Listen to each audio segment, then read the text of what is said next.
আসসালামু আলাইকুম রহমতুল্লাহি ওবরকাতুহ। সম্মানিত দর্শক, আপনাকে যদি জিজ্ঞাসা করা হয় এই মুহূর্তে বাংলাদেশের সবচেয়ে ক্ষমতাধর ব্যক্তি কে, আপনারা কেউ কেউ বলবেন জেনারেল ওয়াকারুজ্জামান, কেউ বলবেন ডক্টর মোহাম্মদ ইউনূস, কেউ হয়তো আমিরে জামাত ডক্টর শফিকুর রহমান, কেউ হয়তো তারেক রহমান সাহেবের নাম বলবেন। আবার সেই গুলিস্তান কেন্দ্রিক যারা হকার বা সাধারণ কতগুলো মানে যাকে বলা হয় ওই লেভেলের যারা ইউটিউবে ইল্লু পিঙ্কুদের দেখে, তারা মনে করেন যে না, ইল্লু অথবা পিঙ্কু এরাই হলো বাংলাদেশের সবচেয়ে ক্ষমতাধর এবং তারাই গডফাদার দেশ, মূলত তারাই চালাচ্ছে এবং তারা যাকে যে কথা বলবে তারা সে কথা মানতে বাধ্য। তো আর যারা বাম ঘরানার রাজনীতি করেন, নীতি নৈতিকতা বা সংবিধানের কথা বলেন, আইনের কথা বলেন, ডক্টর কামালের মতো বা ডক্টর সাদনীন মালিকের মতো, কিংবা যে সকল নীতিবাগীশ রয়েছেন, তারা বলবেন যে না, জনগণই হলো সকল ক্ষমতার উৎস। কিন্তু বাস্তবতা হলো যে এই মুহূর্তে আপনি যদি ঘটনা পরম্পরায় কতগুলো বিষয় আপনি লক্ষ্য করেন, তাহলে দেখতে পাবেন যে সত্যিকার অর্থে সরকারের মধ্যে সবচেয়ে প্রভাবশালী যে গ্রুপ, সেই গ্রুপটি হলো জামায়াত ইসলামী। এবং জামায়াতের সবকিছু যে আমিরে জামাত চালাচ্ছেন বা তার সংগঠন চালাচ্ছে তা নয়। দৃশ্যপটে এখন আমার কাছে মনে হচ্ছে ব্যক্তিগতভাবে যে জামাতের প্রয়াত আমির, জামাতের আধ্যাত্মিক নেতা, বাংলাদেশে জামাতের প্রতিষ্ঠাতা যাকে বলা হয়, আধ্যাত্মিক গুরু অধ্যাপক গোলাম আজম, তার যে সুযোগ্য পুত্র ব্রিগেডিয়ার আমান আজমি মজলুম, আমাদের দেশে দুজন লোককে জামাতের লোকজন বা ইসলামপন্থীরা মজলুম হিসেবে স্বীকৃতি দেন। তার মধ্যে এক নম্বরে হলেন মজলুম সাংবাদিক জনাব মাহমুদুর রহমান, আমার দেশের সম্পাদক।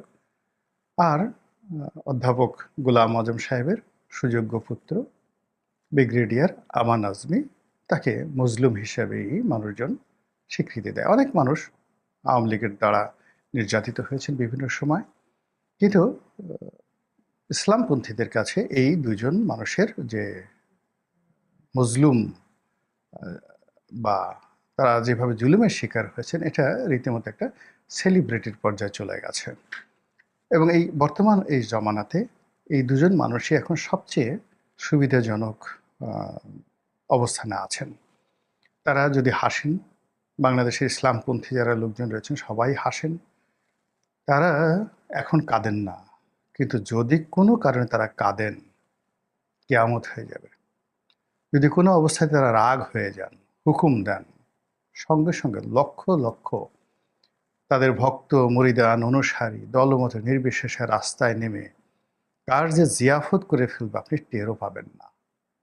তো সেই দিক থেকে আমার কাছে ব্যক্তিগতভাবে ব্রিগেডিয়ার আমান আজমি, ওনাকে সবচেয়ে ক্ষমতাধর লোক মনে হচ্ছে in terms of administration and state policy এই ক্ষেত্রে। আর মাহমুদুর রহমান হলো মানে জনমতের ক্ষেত্রে বা যারা দক্ষিণপন্থী রয়েছেন তাদের উপর প্রভাব প্রতিপত্তির ক্ষেত্রে তিনি ক্ষমতাধর। আমি তাকে নিয়ে আলোচনা না করে ব্রিগেডিয়ার আমান আজমিকে নিয়ে আলোচনা করব। ওনাকে নিয়ে আলোচনা করার আমার অধিকার আছে। এর কারণ হলো উনি যখন সেই গুম হয়েছিলেন, যখন তার পক্ষে বাংলাদেশে বলার মতো কেউ ছিল না, বিদেশেও ছিল না, সেটা অনেক আগের থেকে, ওনার সেই গুম হওয়ার পর থেকে আমি তাকে নিয়ে বহুবার বলেছি প্রকাশ্যে যে তার মানে তাকে ছেড়ে দেওয়া উচিত এবং তাকে এইভাবে গ্রেপ্তার করে রাখার কারণে আল্লাহর গজব নাজিল হবে, এই ধরনের কথাবার্তা বলেছি। এবং নয়াদিগন্ত পত্রিকায় একাধিকবার তার সম্পর্কে লিখেছি।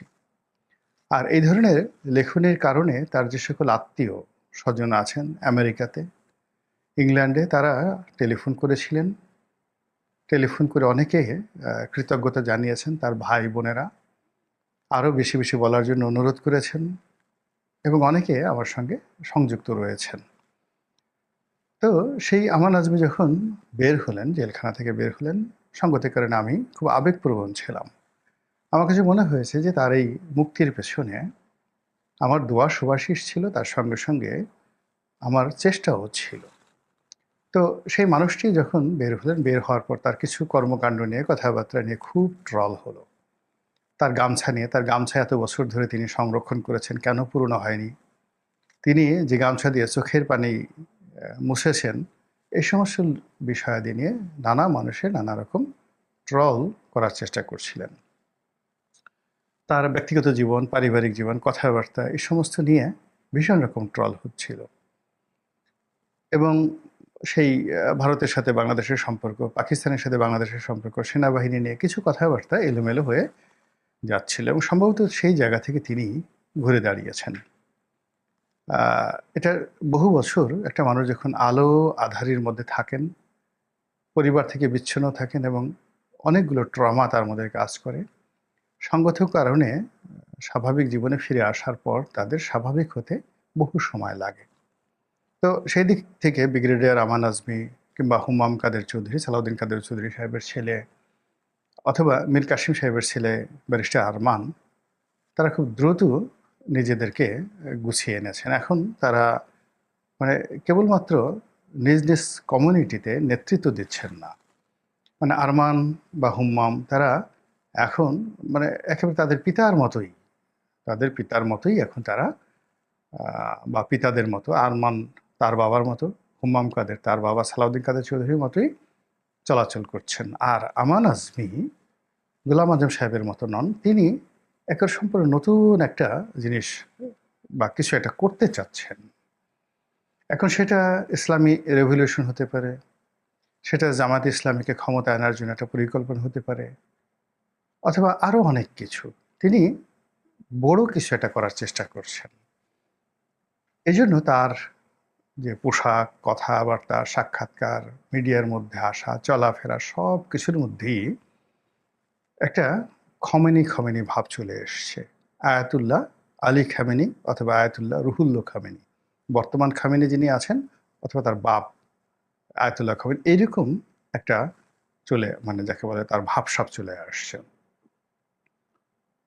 তার একটা কতগুলো অডিও বক্তব্য আমি শুনলাম, কতগুলো ভিডিও বক্তব্য শুনলাম, এবং তিনি বিভিন্ন জায়গাতে যাচ্ছেন। আমি দেখলাম যে তিনি রাষ্ট্রীয় প্রোটোকল পাচ্ছেন, বডিগার্ড, জেড ক্যাটাগরির বডিগার্ড তাকে পাহারা দিচ্ছে। ইট মিনস রাষ্ট্র তাকে খুব কেয়ার করছে। দ্বিতীয়ত, তার ক্ষমতা, আমি যে তাকে সবচেয়ে ক্ষমতাধর লোক বললাম, এই কারণে বললাম যে অতি সম্প্রতি একটা ইউটিউব চ্যানেলে তিনি সাক্ষাৎকার দিয়েছেন এবং সেখানে তিনি যেটি স্পষ্ট তার নিজের মুখে বলেছেন যে তার সঙ্গে জেনারেল ওয়াকারুজ্জামান সাহেবের কথা হয়েছে এবং জেনারেল ওয়াকারুজ্জামান করজোড়ে হাত জোড় করে তাকে মিনতি করেছেন, অনুনয় জানিয়েছেন, বিনীত সেই প্রস্তাবনা দিয়েছেন। বলেছেন, স্যার আপনি দয়া করে এই আর্মি অফিসারদেরকে, সার্ভিং আর্মি অফিসারদেরকে আসামির কাঠগড়ায় দাঁড়া করাবেন না বা তাদেরকে আপনি কোর্টে নেবেন না। তো এই যে তার যে এই বক্তব্য, সেই বক্তব্যের মধ্যে যথেষ্ট দৃঢ়তা ছিল এবং তিনি সেই সেনাপ্রধানের সঙ্গে যে কথাবার্তা বলেছেন, তখন নর্মালি একজন সেনাপ্রধান, আমি অনেক সেনাপ্রধানকে দেখেছি যারা সাবেক সেনাপ্রধান হয়ে গেছে, রাজনীতিতে এসেছেন বা আসেননি, কিন্তু পরবর্তীতে দেখা গেল তাদের সাথে অনেক অনেক জুনিয়র সেনাপ্রধান তাদেরকে তোয়াজ এবং তদবির করে কথা বলেছেন বা কথা বলে চলেন।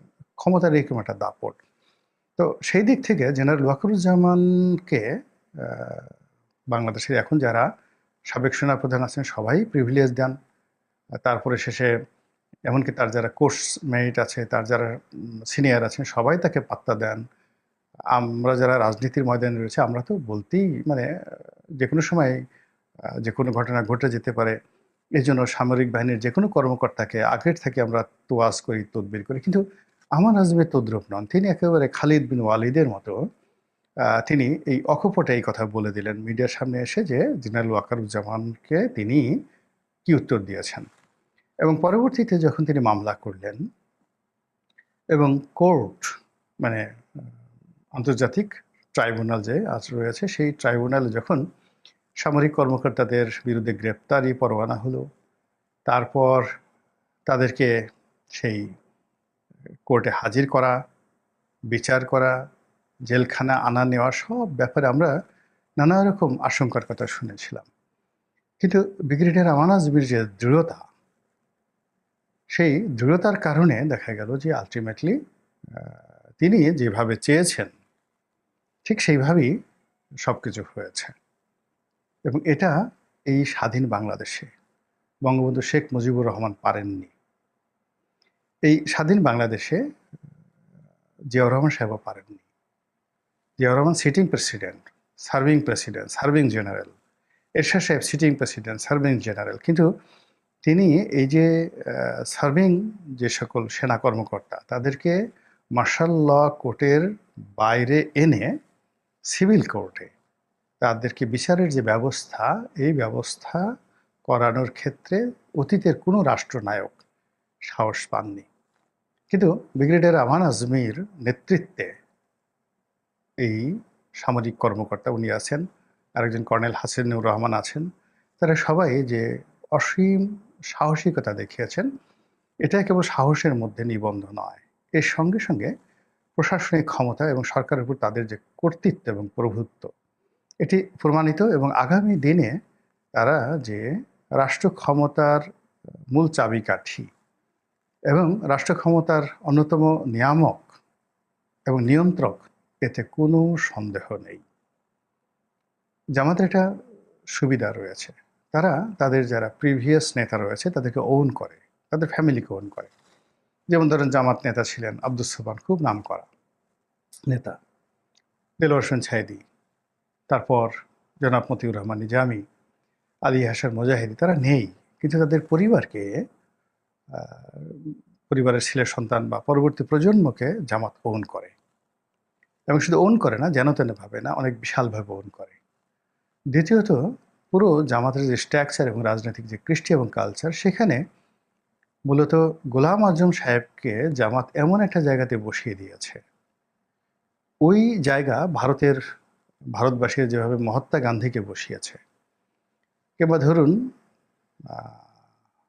পাকিস্তানে কায়েদ আজম মোহাম্মদ আলী জিন্নাহকে বসিয়েছে, আমেরিকা যেভাবে জর্জ ওয়াশিংটনকে বসিয়েছে, তেমনি জামায়াত ইসলামী বাংলাদেশে জনাব অধ্যাপক গোলাম আজমকে ওই পর্যায়ে জামাতের লোকরা তোয়াজ এবং তদবির করে।